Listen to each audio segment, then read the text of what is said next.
Ryan Reynolds here from Mint Mobile. With the price of just about everything going up during inflation, we thought we'd bring our prices down. So to help us, we brought in a reverse auctioneer, which is apparently a thing. Mint Mobile Unlimited Premium Wireless. How to get 30, 30, how to get 30, how to get 20, 20, 20, how to get 20, 20, how to get 15, 15, 15, 15, just $15 a month? Sold! Give it a try at mintmobile.com/switch. $45 up front for 3 months plus taxes and fees. Promo rate for new customers for limited time. Unlimited more than 40 gigabytes per month. Slows full terms at mintmobile.com.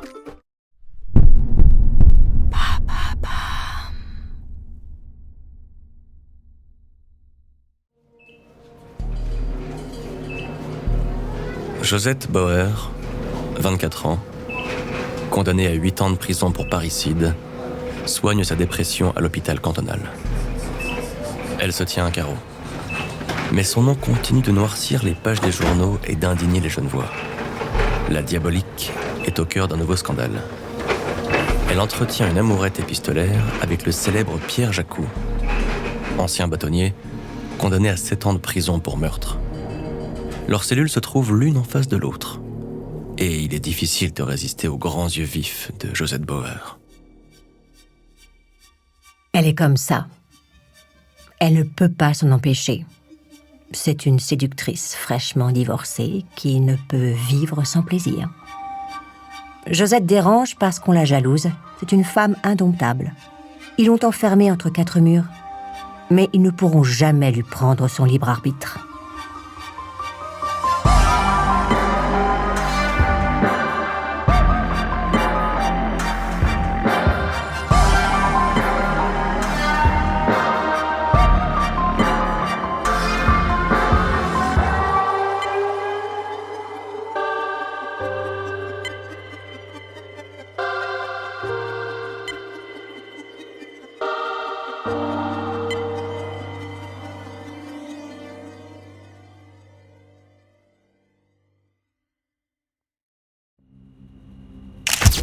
Remise sur pied, Josette est transférée à la prison pour femmes de Rolle. Une petite bâtisse, gérée par des sœurs peu commodes. À l'intérieur, elles sont une vingtaine de détenus. Arrivés à Rolle, les détenus ne font aucun cadeau à Josette. Son nom et son histoire l'ont précédée.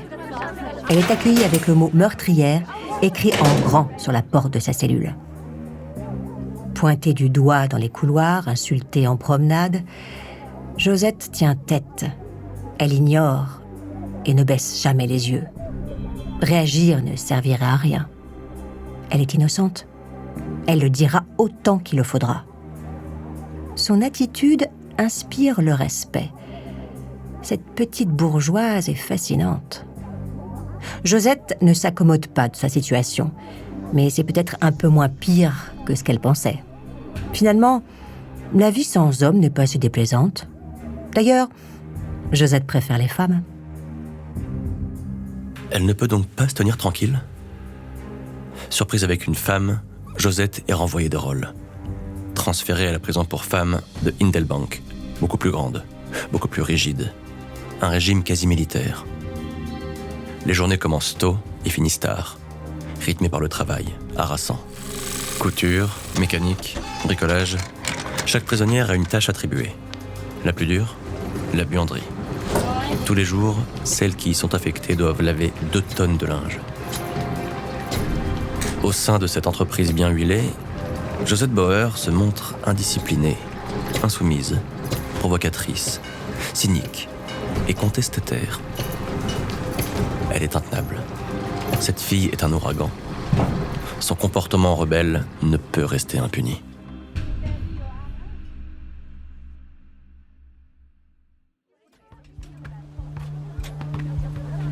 En 1964, Josette a purgé les 2 tiers de sa peine. 5 ans et demi de détention. Elle est légalement libérable sous caution. Elle est impatiente. Elle sait qu'elle ne retrouvera pas sa vie d'avant. Tous ses biens ont été liquidés. Tant pis. Elle veut sentir le vent sur ses joues, ne plus être contrainte de se lever aux aurores, ne plus voir ses barreaux aux fenêtres, avoir un travail, des amis, redevenir anonyme parmi les anonymes. Elle a déjà perdu tellement de temps en prison. La demande de libération conditionnelle de Josette Bauer est rejetée. La raison ? Le ministère public veut lui donner une bonne leçon. Lui faire comprendre la vie à cette petite dévergondée. Qu'elle intègre que les actions ont toujours des conséquences. Et surtout, qu'elle entre enfin dans le rang. Josette Bauer est une sorcière, coupable d'avoir participé au meurtre de son propre père. Une femme infidèle, incapable d'élever son enfant. Une enfant gâtée qui dépense sans compter. Une détenue intenable. Toute l'opinion publique la hait. Personne ne veut la voir sortir de prison.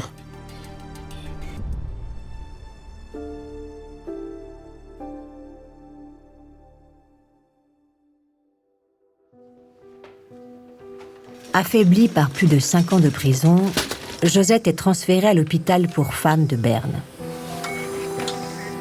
Alité en lui tend un document. Sa détention est interrompue. Chaque jour passé à l'hôpital devra être rattrapé en prison. Elle doit signer. En somme, accepter de rester encore plus longtemps derrière les barreaux. Mais Josette est maligne. Ce document stipule que sa détention est en pause. Elle est légalement libre. Elle a donc le droit de posséder de l'argent et de recevoir des visites. Elle réclame 5 francs à l'infirmière en échange de sa signature sur le document. Armée de sa pièce, Josette appelle sa mère. C'est à ce moment précis que sa vie bascule. À l'autre bout du fil, la mère de Josette lui apprend une nouvelle dramatique. La libération conditionnelle est rejetée. Josette frissonne. Il lui reste 2 ans et demi à purger. C'est impossible. Tout va très vite dans sa tête. Elle va devoir s'évader, et vite. De toute façon, il n'a plus rien à perdre. L'évasion, elle y pense depuis son premier jour de détention. L'évasion, c'est son échappatoire. Y penser la fait exister. Mais une opportunité comme celle-ci, c'est inespéré. Elle décroche le téléphone, appelle une amie, une ancienne amante. 2 jours plus tard, une jeune femme vêtue d'une robe à fleurs se présente à l'hôpital. Elle vient voir Madame Bauer. Les 2 femmes sont invitées à se voir dans le couloir, sous la surveillance d'une infirmière. La scène se passe en un clin d'œil. L'infirmière tourne le dos quelques secondes. Josette et sa complice s'élancent à toute vitesse dans les escaliers. Elle court vers la sortie, poursuivie par une armada d'infirmières essoufflées. Elle saute dans une Volkswagen beige. Les infirmiers arrivent au niveau de la voiture. Ils ont la main sur la poignée. Trop tard. Josette Bauer s'est enfuie.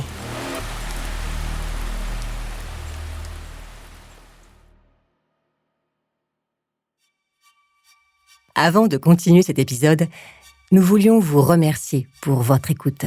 Si vous voulez continuer de nous soutenir, abonnez-vous à la chaîne Bababam Plus sur Apple Podcasts. Cela vous permettra une écoute en avant-première et sans interruption. Ou bien écoutez ce message de notre partenaire, sans qui ce podcast ne pourrait exister. Ne partez pas. On se retrouve tout de suite. Ryan Reynolds here from Mint Mobile. With the price of just about everything going up during inflation, we thought we'd bring our prices down. So to help us, we brought in a reverse auctioneer, which is apparently a thing. Mint Mobile Unlimited Premium Wireless. How to get 30, 30, how to get 30, how to get 20, 20, 20, how to get 20, 20, how to get 15, 15, 15, 15, just $15 a month? Sold! Give it a try at mintmobile.com/switch. $45 up front for 3 months plus taxes and fees. Promo rate for new customers for limited time. Unlimited more than 40 gigabytes per month. Slows full terms at mintmobile.com.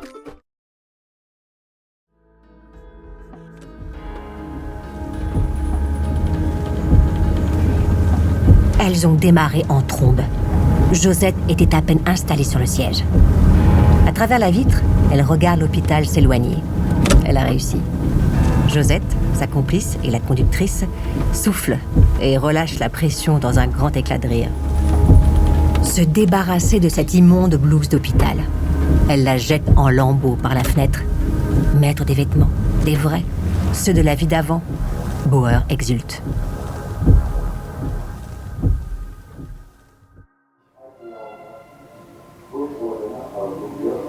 Josette Bauer a ridiculisé les autorités suisses. Elle s'est évadée, en courant, vêtue d'une simple blouse. et personne n'a réussi à la rattraper. Pourquoi n'était-elle pas surveillée de plus près ? Pourquoi personne n'a pensé à la menotter à son lit ? Cette femme est dangereuse. Où peut-elle bien se cacher ? Les policiers ont trop peu d'informations. Bauer est parti avec une femme, une inconnue, dans une voiture beige immatriculée à Genève. Sans argent, elle ne pourra pas aller bien loin. Elle roule depuis plus d'une demi-heure, seulement sur les petites routes. L'autoroute est trop encombrée. Elle pourrait être rattrapée. Berne est loin. Genève approche. Josette n'a aucun plan. Son départ est si précipité qu'elle n'a pensé à rien d'autre. Pour le moment, elle va se terrer à Genève, dans l'appartement d'une amie. Vivre dans le noir, sans faire de bruit. Être attentive aux moindres mouvements. Et une fois reposée, elle trouvera une issue. D'abord, elle doit prévenir son avocat. Maître Steiner. Au téléphone, il lui apprend que sa liberté conditionnelle est refusée. Elle savait déjà que le parquet veut lui apprendre la leçon en l'enfermant encore 6 mois. 6 mois ? C'est moins que 2 ans. Lui donner une leçon ? Josette n'est plus une enfant. Josette hésite. Se rendre ? Finir sa peine, encore 6 mois et être enfin libre ? Ou se cacher et risquer plus ? Elle peut négocier sa reddition. Non, son avocat est formel. Aucun marché ne serait accepté. Votre arrestation est imminente. Touchée dans sa fierté, Josette étouffe un rire. Qu'ils viennent la chercher.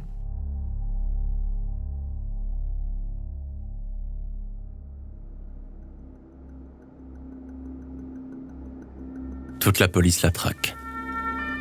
Elle s'est sûrement déjà volatilisée à l'étranger, aidée par ses nombreux amis riches. Mais l'argent fond vite en cavale. La presse relance le sujet Bauer. Son nom réapparaît à la une de tous les quotidiens. Les aventures de la jeune fille passionnent autant qu'elles dérangent.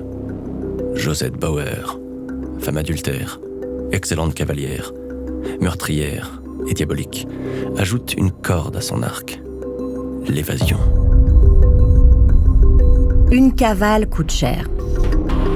Josette a passé ses 5 dernières années derrière les barreaux.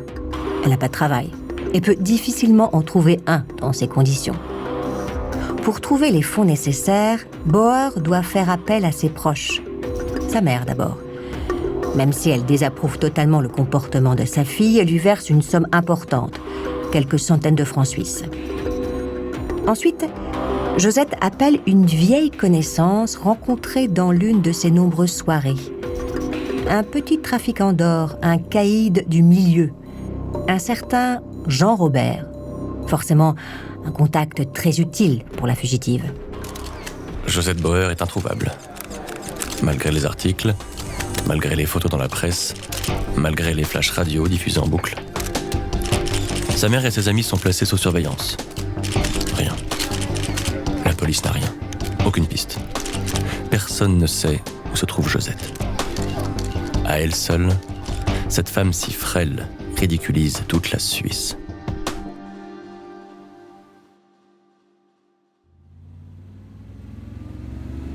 Accompagnée de son protecteur Jean Robert, Josette quitte Genève pour Chantilly, en région parisienne. Là-bas, elle peut se permettre de reprendre l'équitation, sa passion. À cheval, c'est là qu'elle savoure le plus sa liberté. Le reste du temps, elle enchaîne les verres de scotch et dort peu, réveillée toutes les nuits par le même cauchemar, la prison d'Indelbank. Et les taux se resserrent. L'évasion de Josette passionne aussi les Français. La photo de la fugitive est dans tous les magazines. Josette doit changer de visage, elle est beaucoup trop reconnaissable. Jean Robert lui indique un chirurgien, un médecin peu regardant qui fait son beurre avec les criminels. Rendez-vous est pris. Josette n'est pas difficile. Belle ou pas, peu importe. L'opération est douloureuse. À peine anesthésiée, La jeune femme sent chaque coup de scalpel sur sa peau, entend le craquement de ses os se fracturer. C'est un carnage. Mais le résultat est là. Josette est méconnaissable. Elle a toujours ses grands yeux, mais son visage de poupée n'existe plus. Son petit nez mutin est remplacé par un nez cassé, légèrement tordu, et sa bouche a été affinée. Il faut maintenant changer ses papiers d'identité, toujours grâce à Jean-Robert. Elle achète le vrai certificat de naissance d'une jeune retardée que les parents n'ont pas pris la peine de déclarer. Elle se présente à la mairie. La voilà avec une nouvelle carte d'identité, un passeport français et un nouveau nom. Paulette Fallet.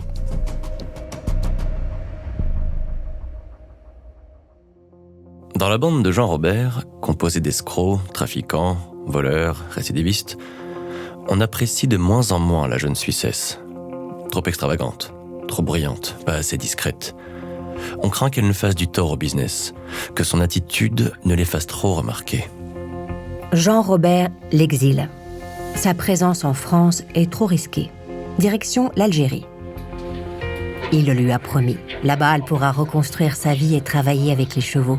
D'ailleurs, il lui a donné le numéro d'un contact pour qu'elle puisse ouvrir un club hippique. C'est le rêve pour Josette. Évadée depuis 6 mois, elle est à Constantine, en Algérie, et ne vit que pour les chevaux. C'est l'une des périodes les plus heureuses de sa vie. Personne ne la connaît. Elle travaille dans un centre équestre. Elle partage sa vie avec une femme, sa nouvelle compagne. En 1965, Josette Bauer a officiellement disparu des radars. Cachée sous une nouvelle identité en Algérie, sa vie se complique. Le pays sort d'une guerre violente avec la France. Les Algériens veulent retrouver la pleine souveraineté de leur pays. C'est dans ce contexte qu'en juin, le ministre de la Défense algérien, Ouari Boumedienne, renverse le pouvoir en place le président Ahmed Ben Bella. Un nouveau gouvernement est mis en place, militaire et beaucoup plus sévère, surtout envers les quelques Français restés en Algérie.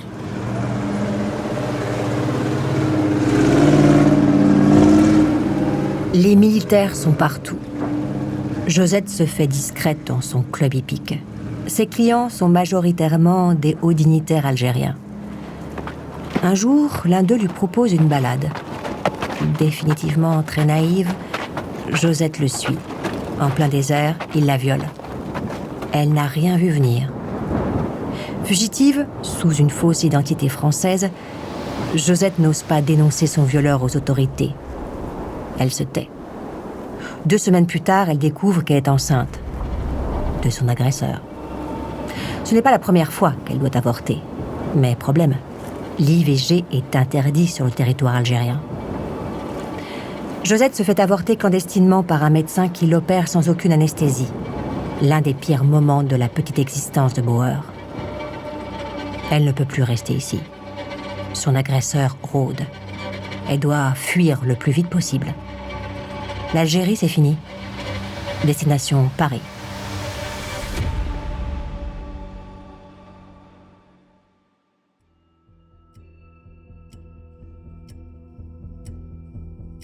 Depuis son évasion en septembre 1964, un mandat d'arrêt international pèse sur Josette Bauer. Interpol la cherche partout. Mais c'est Jean-Robert, le caïd, qui la trouve en premier à Paris. Il reprend la jeune femme sous son aile. Ensemble, ils enchaînent les soirées et les excès. En réalité, Josette est totalement à la merci de son sauveur. Elle déteste ça autant que sa nouvelle vie parisienne. Elle n'a plus d'argent, ne voit plus de chevaux, vit la nuit, fait quelques passes pour subvenir à ses besoins et prend des amphétamines pour tenir le coup. Elle sombre lentement, jusqu'au jour où Jean-Robert lui propose de faire un voyage en Espagne.